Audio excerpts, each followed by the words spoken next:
A lot of patients have questions concerning LASIK and dry eye. Let's take a step back. Looking at dry eye in general, people that have never had any type of eye procedures, dryness can be a very common problem.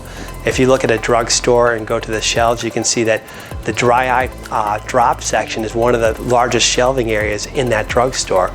So dry eye is a very common problem.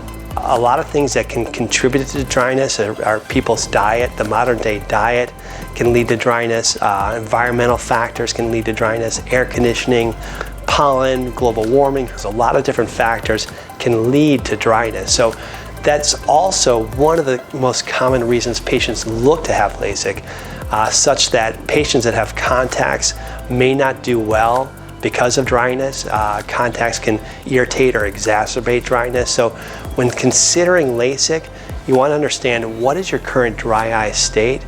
Studies show that LASIK can worsen dry eye for a period, but most patients' eyes go back to the preoperative state by about 6 months. So there can be a period where doing any type of procedure can worsen the symptoms, but most patients go back to the preoperative state wherever they were. So we take that into account, and if you have a pre-existing dry eye condition, we want to make sure that's under control prior to having any type of eye procedure.